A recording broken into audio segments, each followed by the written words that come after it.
200 personel gabungan diterjunkan dalam aksi demonstrasi di halaman kantor Mapolres, Jalan Pelita, Kecamatan Binamu, Kabupaten Jeneponto, Sulawesi Selatan, Sulsel, Sabtu, 24 Agustus 2024. Unjuk rasa, UNRAS, berlangsung rusuh sebab polisi yang menggunakan tameng mendapat serangan dari para pendemo.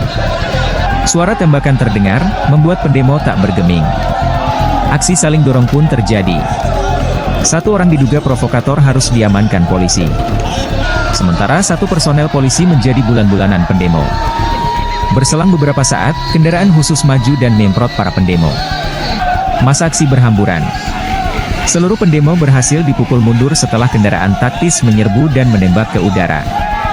Rupanya, UNRAS dan suara tembakan tersebut merupakan bagian dari simulasi sistem pengamanan kota, Sispam Kota, jelang Pilkada 2024.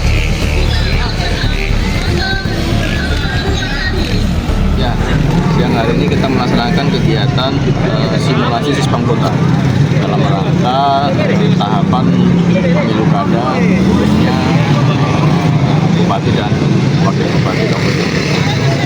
Seperti diketahui bersama, kota ini adalah puncak kegiatan dan latihan kita sebelumnya. Kita sudah beberapa kali latihan dan ini puncaknya melaksanakan simulasi Sispam Kota, yaitu dari simulasi kegiatan-kegiatan yang di TPS maupun simulasi kegiatan yang terkait dengan rasa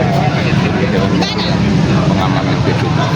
Nah, ada berapa personil yang dilibatkan dalam Sispam Kota ini, Pak? Kegiatan ini kurang lebih 200 personil dari polisi, kemudian kita juga melibatkan dari instansi lain, dari Kodim, kemudian dari Damkar dan dari Satpol PP. Nah, ini Sispam Kota ini rencananya akan digelar lagi atau seperti apa menjelang pilkada ini, Pak? Ini adalah simulasi ini akan kita laksanakan apabila nanti membutuhkan kondisi-kondisi yang memang memerlukan darurat anggota kita untuk kita siapkan melakukan pengamanan di lapangan. Download Tribun X sekarang, menghadirkan lokal menjadi Indonesia.